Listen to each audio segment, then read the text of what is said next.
Like, whoa.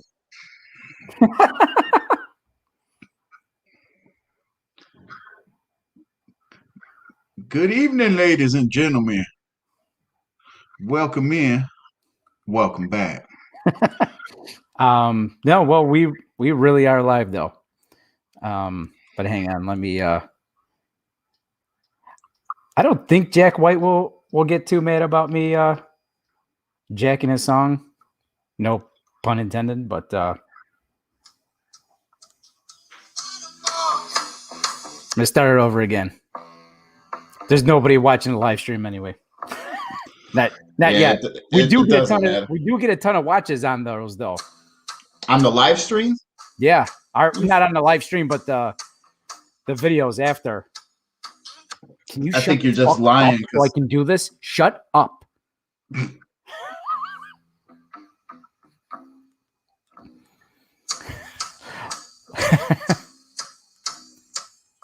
Welcome in. Welcome back to Revolutionary Roulette. I'm Rob Zielinski. You can find me on Twitter at Rob Zielinski, or follow us on Instagram at Revolutionary Roulette, or email the show at revolutionaryroulette@gmail.com. And I am joined, as always, by my co-host, Mr. Joshua Catlow. You can find me at Harry Doyle on Facebook at Who the Hell's Listening Anyway. You can find me at Bombers on Saturday afternoons. Yeah. Chili and pulled pork. Foodcoma.usa. I could really use a drink. Hashtag I can't breathe. Yeah, it's been months, but I could really use a Remy Martin. Anyway, I am Joshua Patrick on Facebook and Instagram, and you can find me on Twitter talking about the passing of Black Rob and how my dough is like, whoa, at Joshua Catlow via the Twitterverse. And today we're going to get into part 2 of chapter 3 of the mean and vile persons of mean and vile condition. That's what I said. So before we jump into it, I did want to address something first before we dive into the book. So some of the community comments we've been getting for the podcast, they kind of have a similar theme. Like, why is there so much talk about race and enslaved people? And the answer is obvious, folks. The United States was founded on slavery, founded on and sustained by slavery. And those are just the facts. That's why we're taking a hard look at this book and discussing it. The host of this podcast didn't know all of the details we've discussed in the book thus far until last year.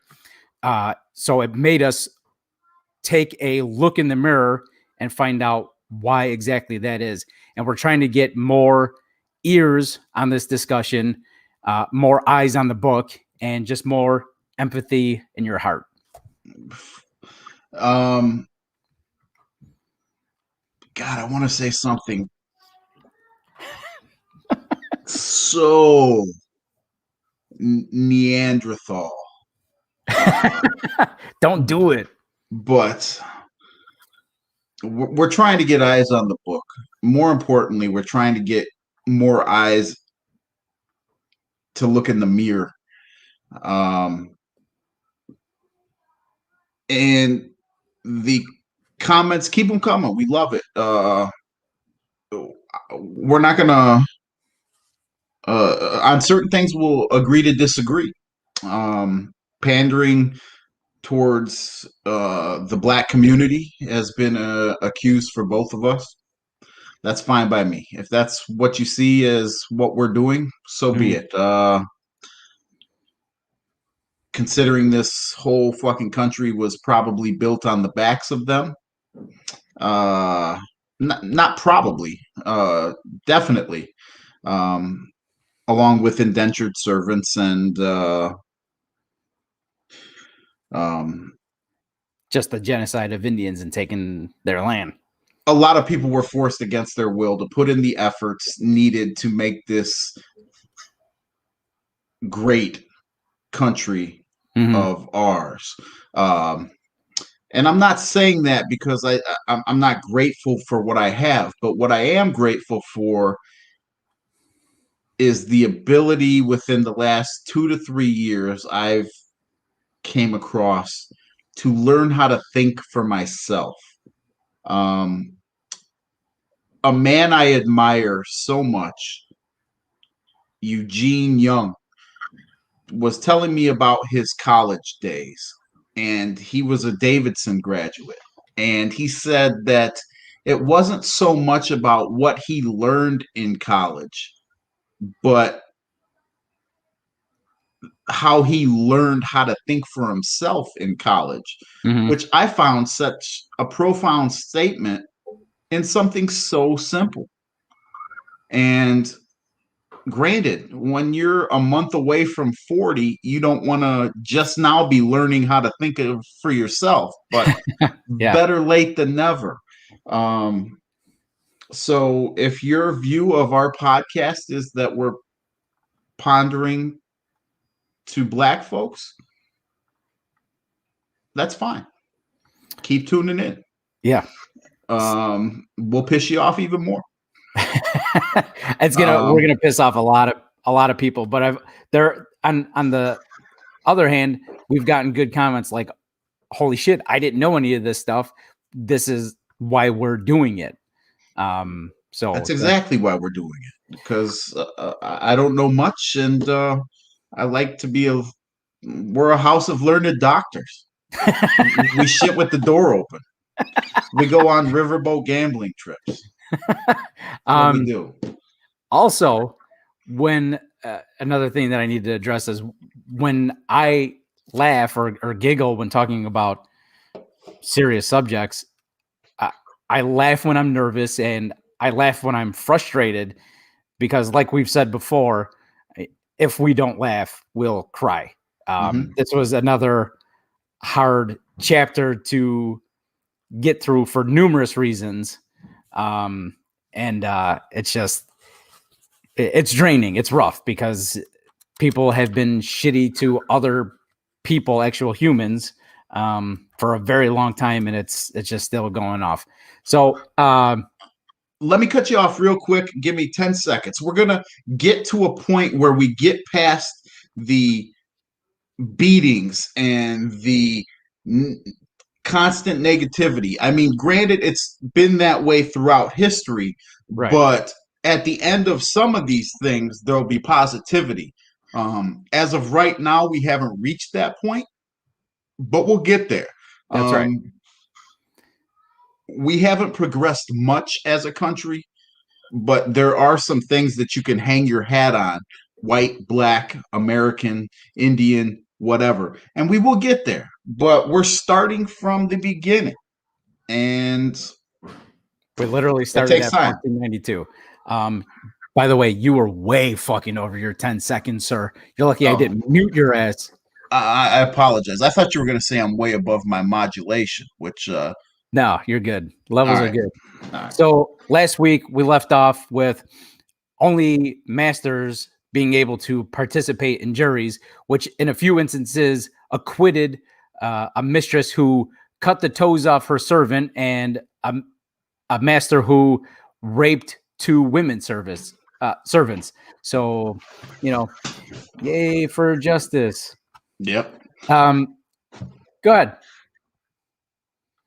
No, I think that's kind of going against the grain a little bit when it comes to counterproductivity. Just the touch.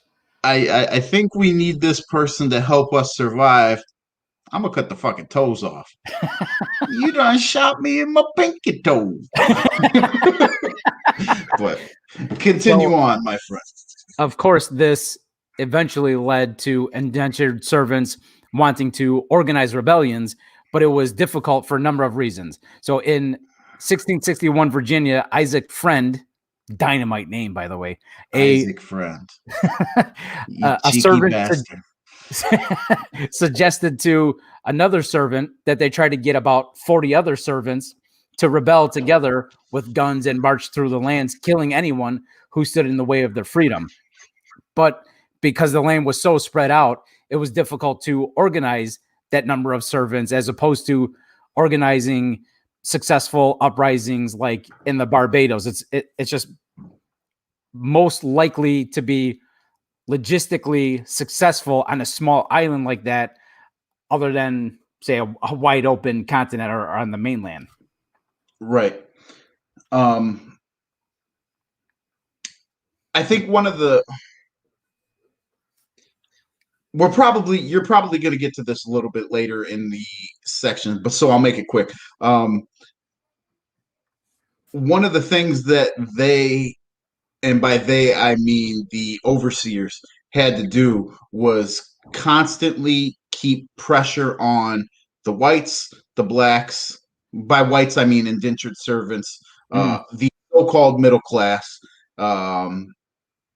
the poor, and the American Indians, that keep them all thinking that they hate each other, because that would make them leery to join each other's company. And we'll get to it later on. Like it seems like the only smart ones of the bunch were the American Indians. They're like, I ain't trusting none of you motherfuckers. Exactly. But take it away, sir. So, decent segue. So another reason it was difficult to organize a servant-led rebellion were class trader informants. There was a plan for a general uprising in Massachusetts, but an informant gave the plot away and 4 servants were executed. And this piece of shit class trader was given his freedom and 5,000 pounds of tobacco for his valuable information.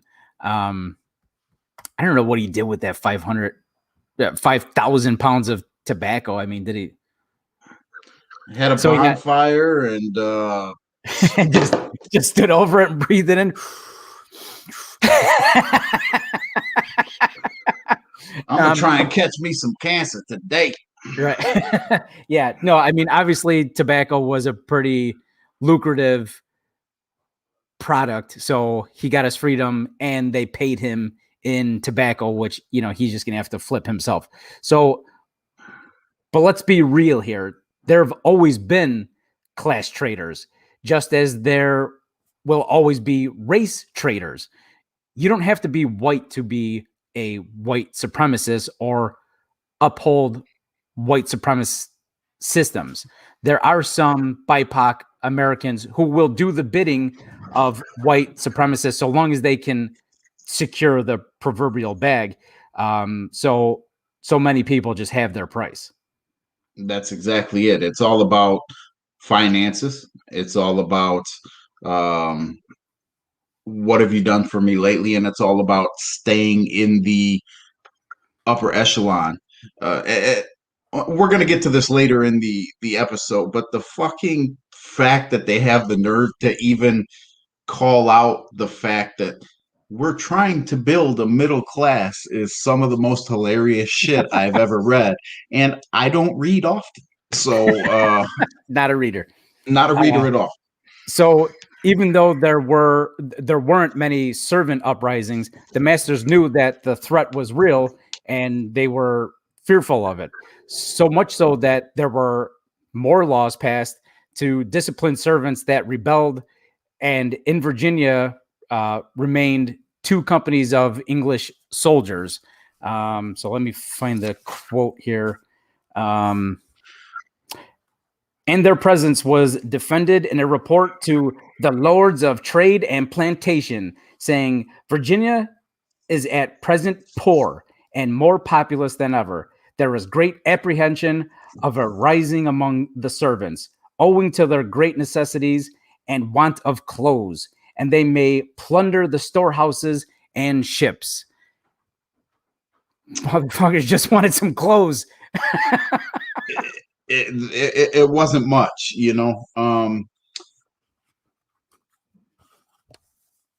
the fact that after the 4 to 7 year contracts in which indentured servants agreed upon is a horrible fallacy of Yeah, a they were statement. basically forced into it, but they did sign on the dotted line. Exactly.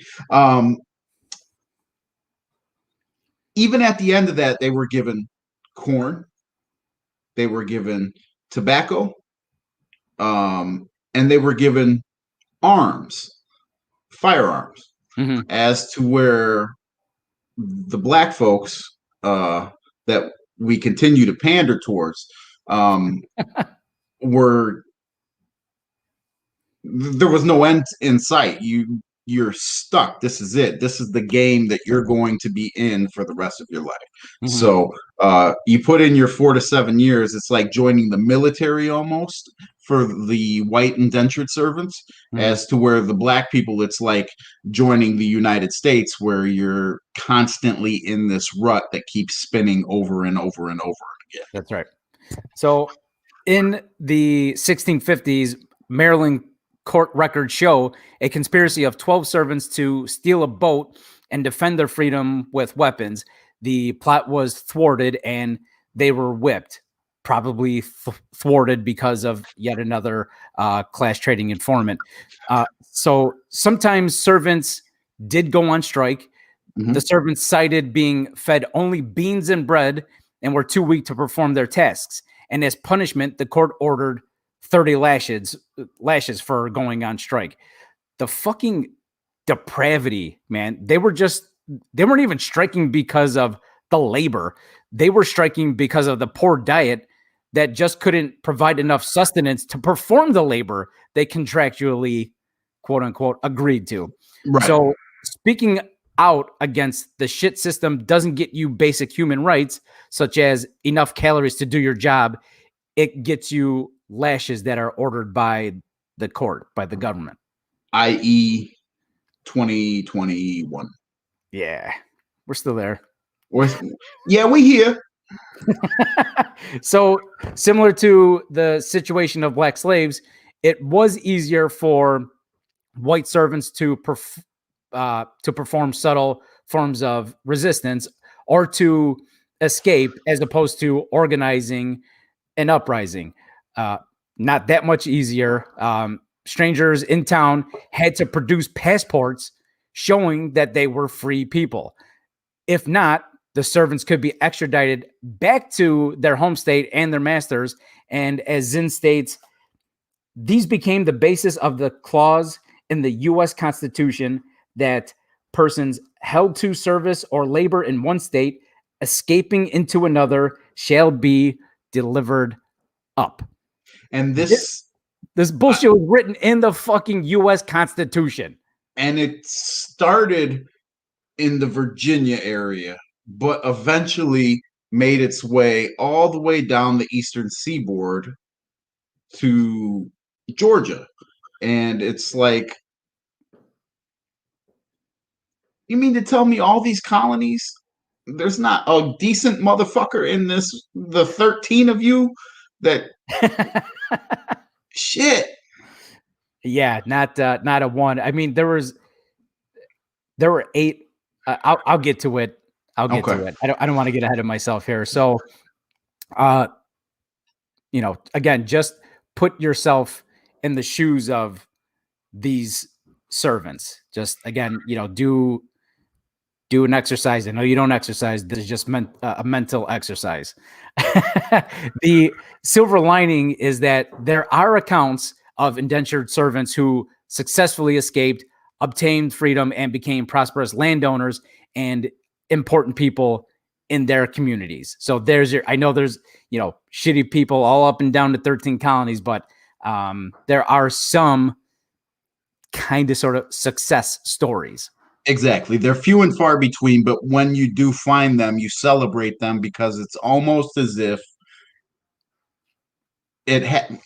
I'm not trying to say that I've been anywhere near the plight that they've had to deal with, but when they receive this type of victory, right, it feels like it's happening to you because you're so invested in it, as finally a good guy wins. Right.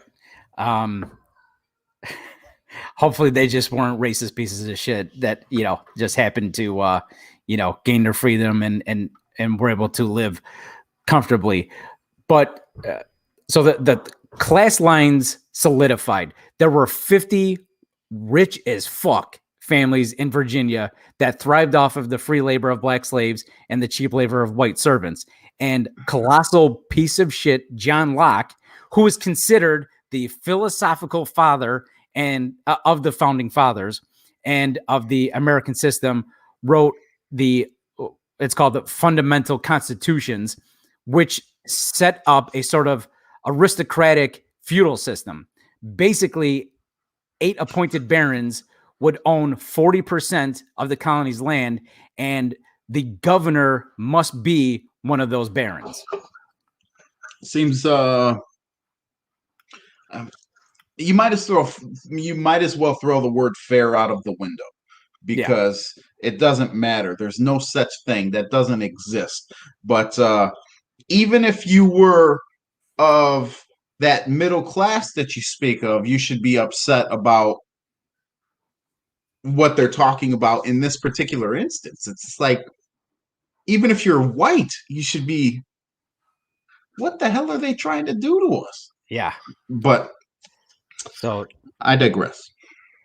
In Carl Breidenbau's Cities in the Wilderness, which was a study of colonial cities, he writes, the leaders of early Boston were gentlemen of considerable wealth who, in association with the clergy, eagerly sought to preserve in America the social arrangements of the mother country by means of their control of trade and commerce, by their political domination of the inhabitants through church and town meeting, and by careful marriage alliances among themselves. Members of this little oligarchy laid the foundations for an aristocratic class in 17th century Boston. And folks, I hate to break it to you, we still live in an oligarchy to this fucking day. And it's clear as day if you just think about it, because this country is dominated by the rich and powerful. But if you don't believe me, just Google Princeton Northwestern oligarchy study. We don't live in a fucking democracy. We have some democratic tendencies, yes, but corporations, lobbyists control the politicians who are supposed to be doing the will of the people, but they fucking don't, and you know they don't. I like that passion in you, player. I told you, excited. I wanted to stand up and just give you the slow clap. Fuck, I'm talking about. I'll take it, but this is what I mean when I say this was a difficult read. It gets me fired up, and I'm just reading it, and I don't have anything to do with this energy until I can just dump it all over you and the listeners. Well, I appreciate that. Facial. You're welcome. Yeah, it's like the fact that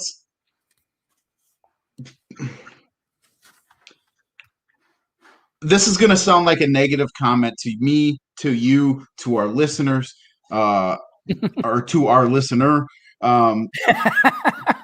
But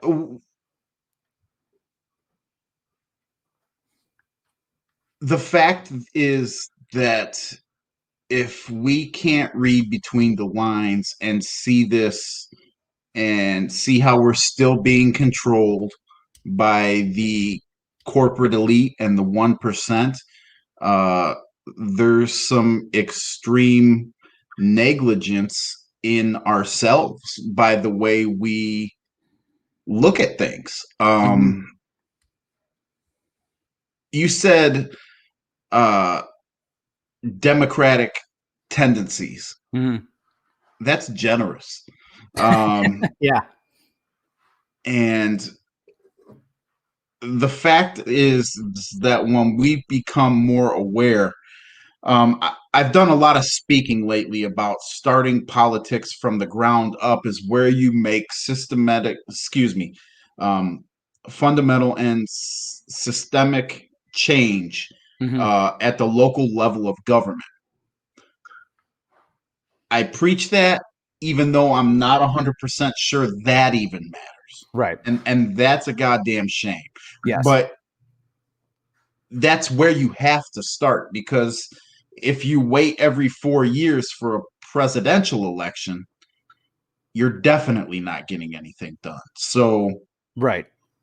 just Yeah. to try and tie it in, uh, local level government, small level government is where you need to start to try and make these changes.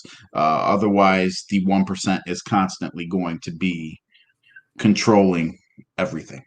Right. And it just makes me think of, when people say, well, the economy is doing great. Like, have you seen, the stock market? Have you seen the figures?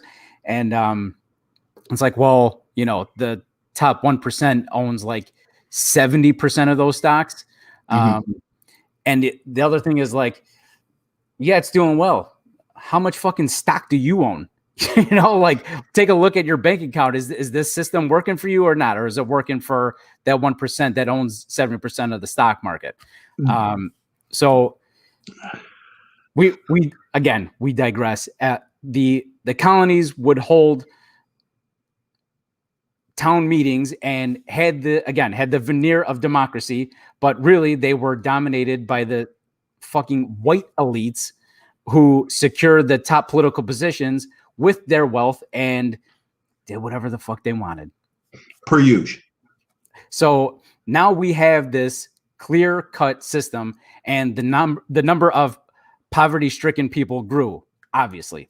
And the rich elites were like, what the fuck? When we were in England, we just shipped the poor people and paid for their transport here to be our indentured servants. But now they're already here, so we can't just buy them off. So by the 1730s, the city streets were filled with wandering poor people. So what to do with them? And the answer is basically build these fucking projects for them to live in. Right. Yeah, they call it a poorhouse or a workhouse or no more beggars. Correction. Yeah, it's it essentially was a cheap form of housing just to get rid of an eyesore, is the way I looked at it. Yeah. That's a great way to put it, but God, is that just gut wrenching? I mean, I would hate to see what I lived in if I was in the 1730s, because I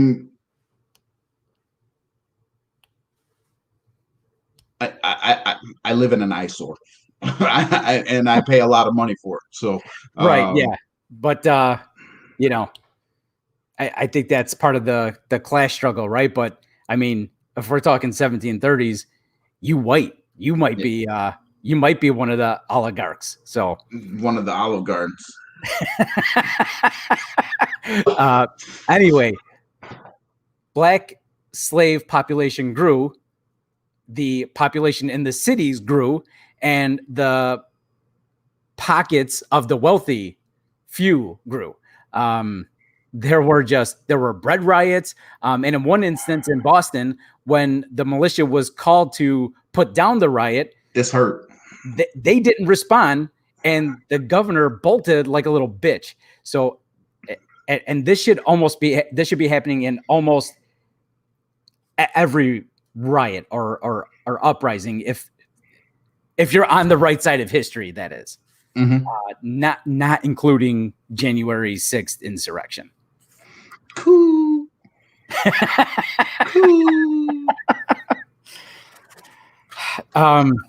I mean, other than that, folks, like this, we're going to cover a little bit more, but basically it's the same stories over and over. The wealthy they buy lavish things and throw crumbs, if anything at all, to the poor indentured servants, or the people who gained their freedom eventually. And this sort of helped build the idea of that middle class. So it's like, we're giving you crumbs. We're going to give you just enough to sustain life, but we need you on the elite side so that, Indians, slaves, poor whites didn't join forces and burn this motherfucker down. And the answer for that was racism. Absolutely. And the racism was largely, I was going to say the racism was largely a facade, but that's not quite correct, because the racism from whites against the minorities wasn't, it was 100% truth, but the facade was in which the white people turned it on to American Indians versus the blacks versus the whites, and so on and so forth, where they didn't really have hatred for each other. They were just trying to survive and get through this hellish situation. And one thing, to just take a step back to where you were a few minutes ago, by this time in history, there was, the slaves outnumbered the regular people by almost 5-1. Right. It was unbelievable. You have these 40,000 people that control or are considered the 1%, and then you have upwards of 200,000 slaves. Right. So at this particular point, you're just thinking to yourself, I'm thinking to myself, get them. Right. Get them. And unfortunately, it never came to fruition. And like I said last week, every time you're always rooting for the underdog. Right. That's right. And it makes me think of, I read a Walter Rodney book last year, and it's basically about respect.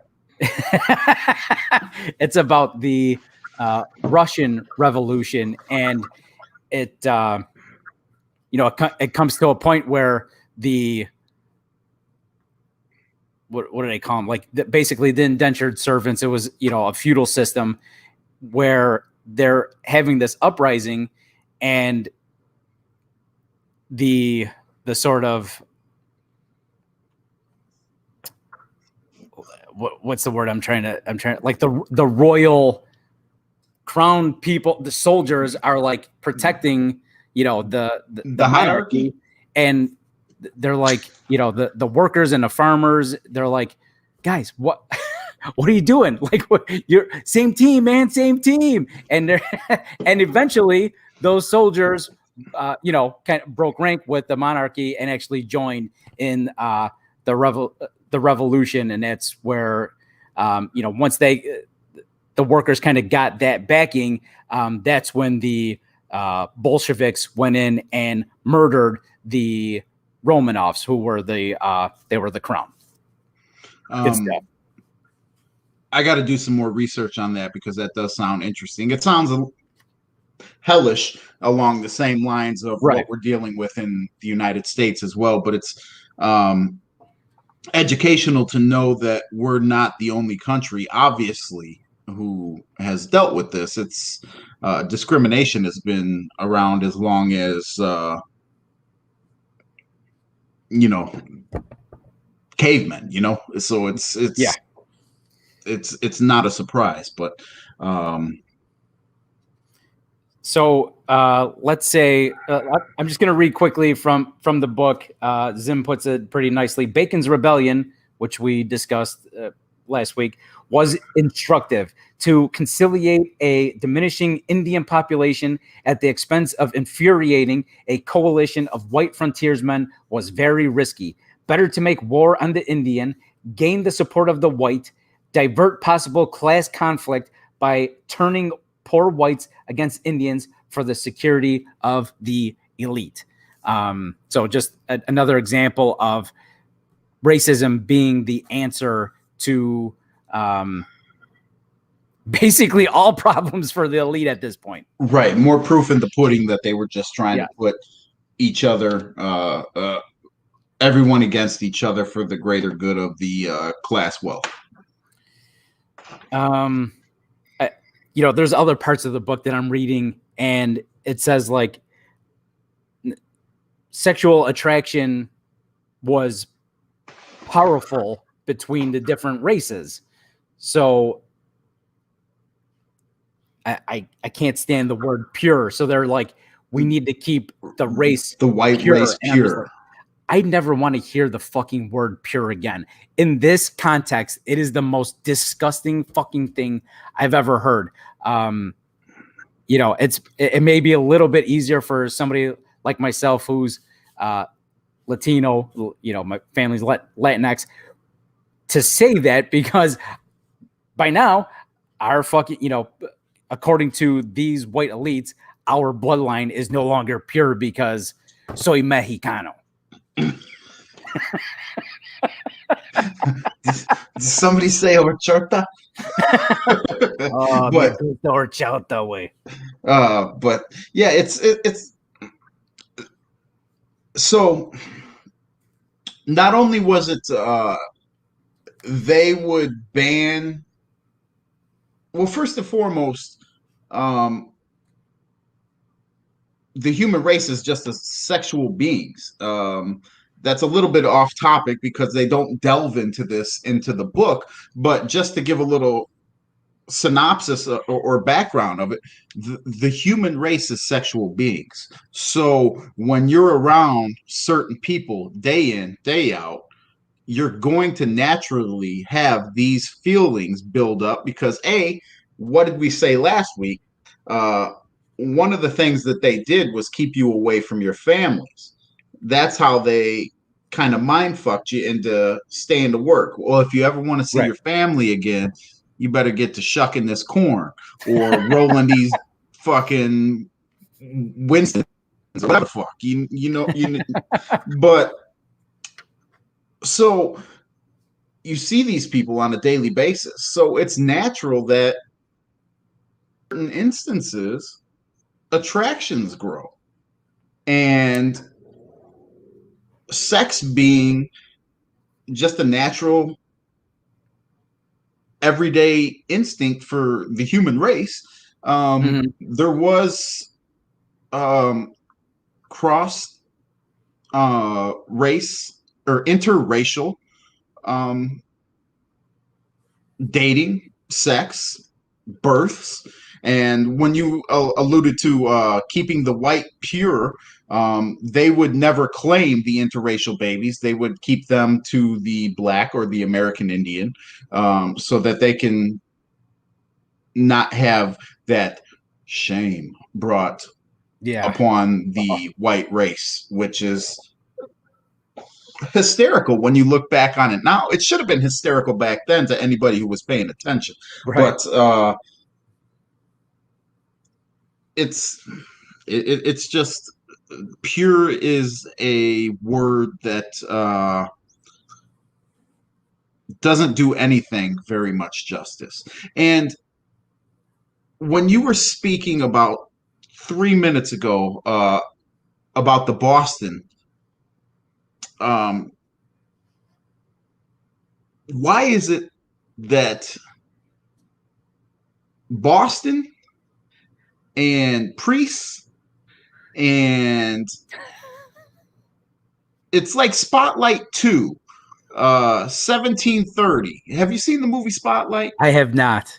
I've watched it about 40 times, and that's depressing to say because it's about the sexual abuse of children. Okay. But what I'm getting at is there's something about that area, that type of people, that has not changed. And for those of you who travel often, I'm not lucky enough to be one of them. But for people that have visited the Boston area, I constantly hear things about how racist it still continues to be. So it's kind of funny that there's such a group of church-going, God-fearing people, but they continue to fuck over the parishioners. Once again,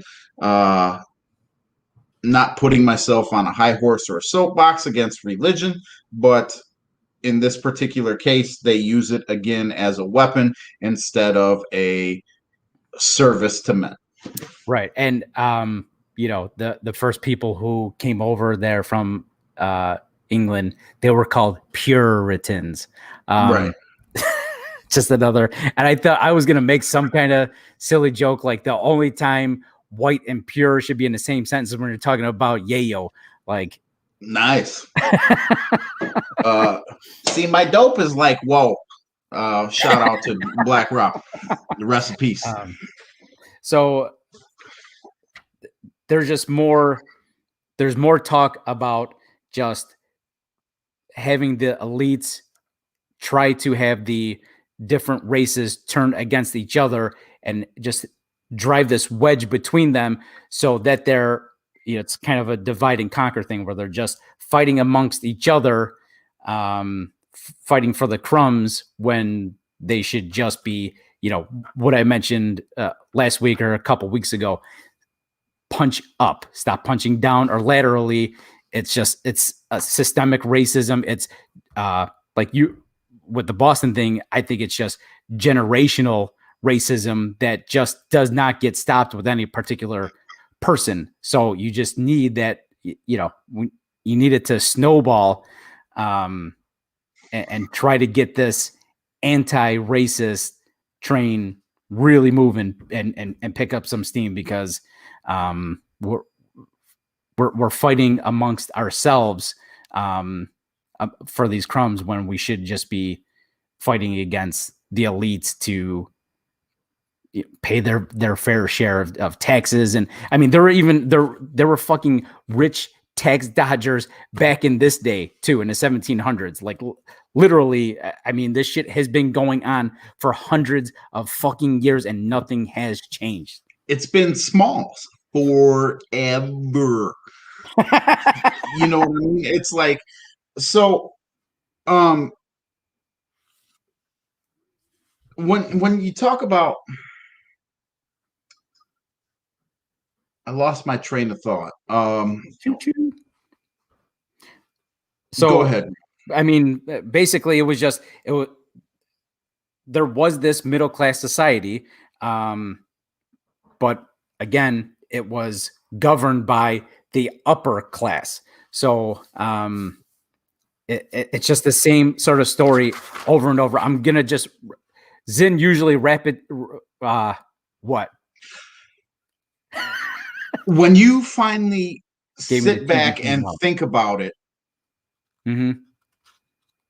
instead of having such a short-sighted view, if we were able to think outside the box and going back to the racist areas and things like that, if we were all able to come together, which is some serious kumbaya shit, considering the state of the nation, the state of the world as we now know it. But if we're able to think outside of the box, just the smallest bit, and we were able to come together for the greater good, just think how much more power we would have as blacks, whites, BIPOCs, just all coming together to try and take on the 1% or the corporate structure that leads the nation. I mean, Joe Biden isn't in charge. No. Halliburton's running this motherfucker. Yeah, Halliburton, Raytheon, all the oil companies, Boeing, like you name it, especially the military industrial complex, those corporations especially are fucking controlling everything. So the middle class was made up of like independent farmers or just small planters, city artisans, and they would actually be given small rewards for joining forces with merchants and planters who could act as a sort of buffer against the frontier Indians, poor whites, and black slaves. But you motherfuckers, it's like, okay, what I'm gonna need you to do is stay working that ass in the field as hard as you possibly can. But while you're at it, as soon as you get a minute, I'm gonna need you to go step in front of the American Indians so they don't shoot us with darts and shit. Yes. So um, you're getting proverbially screwed in every direction. Yeah. Yeah. So I'm just going to read the last paragraph of the chapter because Zinn always wraps it up very nicely. Those upper classes to rule needed to make concessions to the middle class without damage to their own wealth or power at the expense of slaves, Indians, and poor whites. This bought loyalty, and to bind that loyalty with something more powerful, even than material advantage, the ruling group found in the 1760s and 1770s a wonderfully useful device. That device was the language of liberty and equality, which could unite just enough whites to fight a revolution against England without ending either slavery or inequality. Just enough propaganda and bullshit to keep you coming back. Yes. Is essentially what they just said. Yeah. Which once again, nothing's changed. It's the same shit, and we're gonna continue to learn about that from now until the end of this book, and it's up to us to try and make a change to become more open-minded, and to really find out that we are not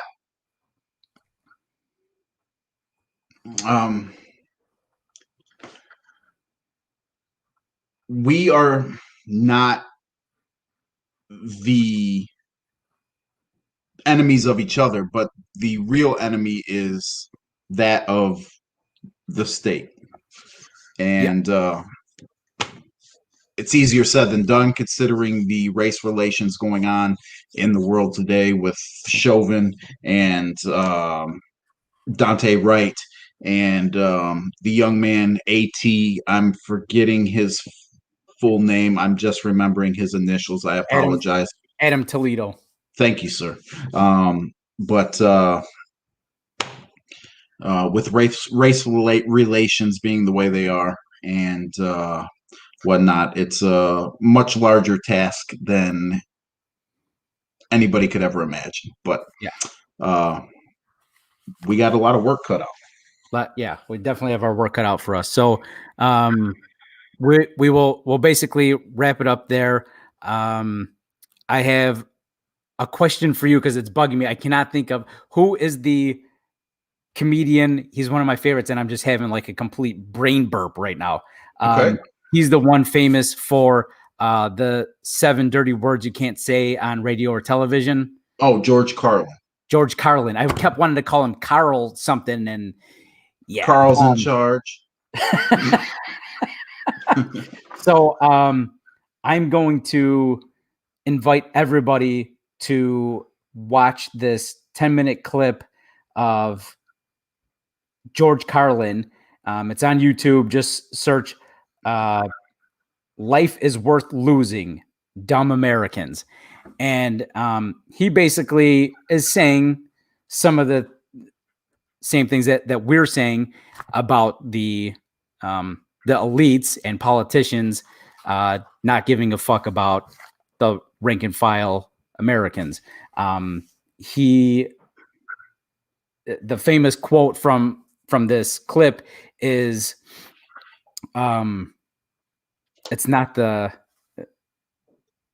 it's a big club and we ain't in it, and you're not in it. So, right. And then he just goes off on this rant. He's saying, like, they don't give a fuck about you. They don't give a fuck about you. They don't give a fuck about you, because it's true. They don't give a fuck about you. They just want your fucking consumption. They just want your labor, and they want you to buy the product so that they can continue on just being fat cats and being comfortable and not paying their fair share of taxes that should be going back to the community, to the people,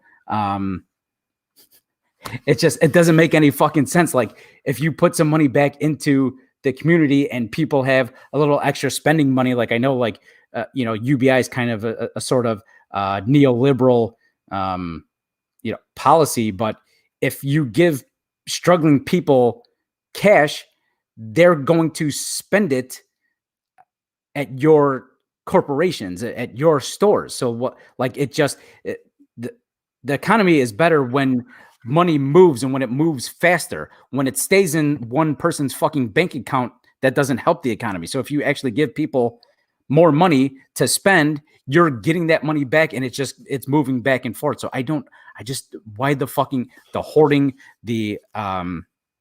I can help you with that, because we're the economy. The people that don't need the economy don't care about whether the money's revolving at a fast speed or a quick rate, because just imagine if they were to cancel student loan debt, give everybody a $50,000 credit. You know what that would do for the economy? It would make it boom.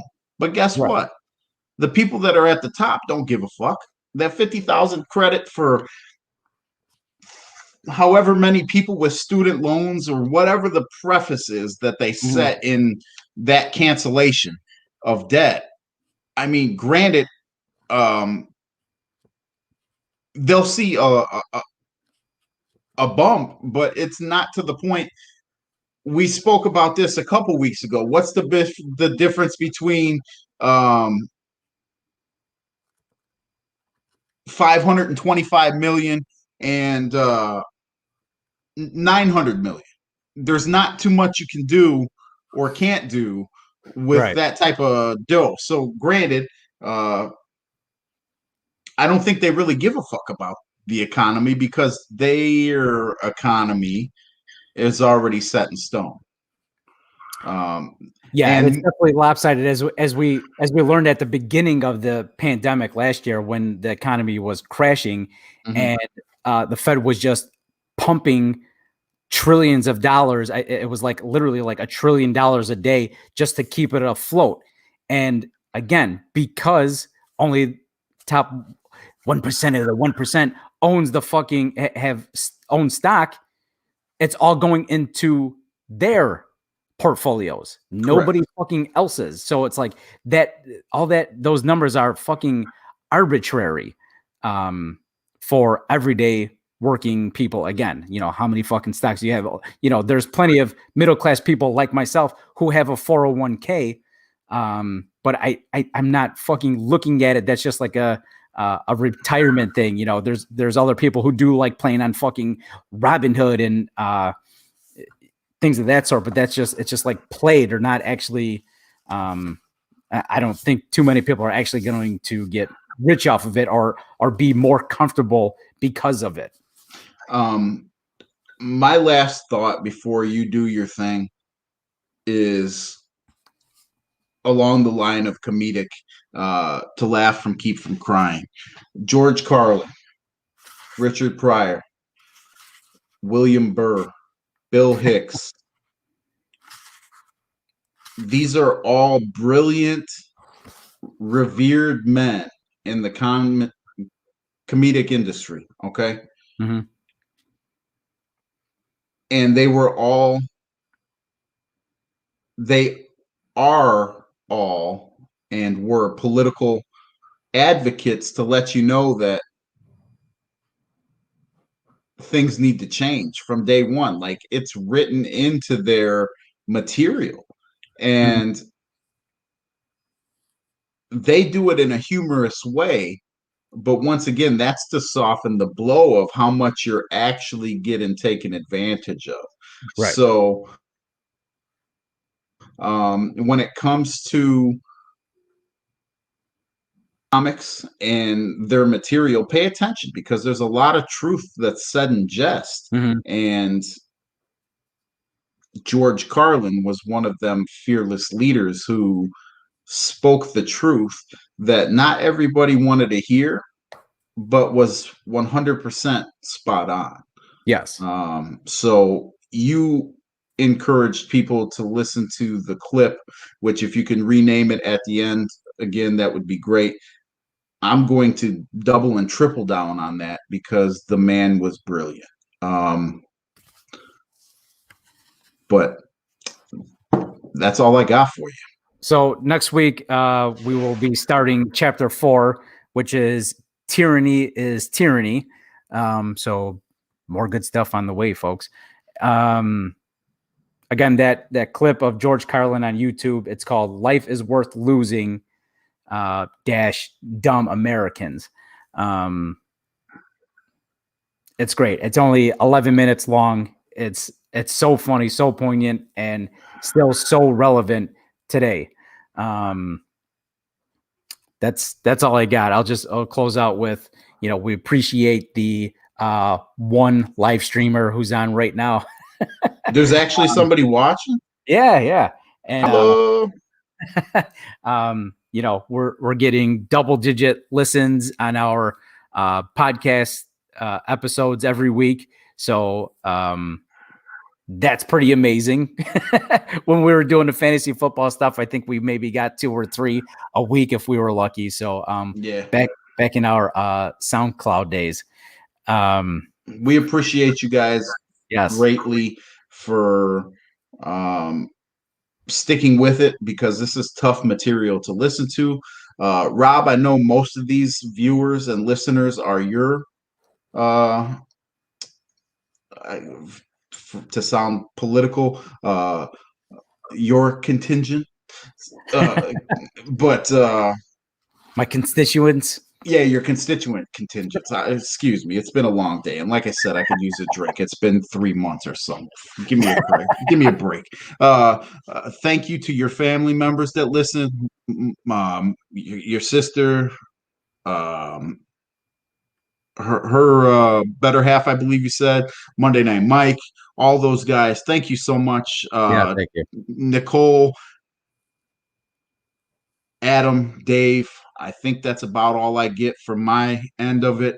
I appreciate you guys more than I can even express, because it may not seem like it, but we put a shit ton of work into this, especially the man on the left side of your screen, having a family, juggling a job, family, babysitting, renovations, and things like that.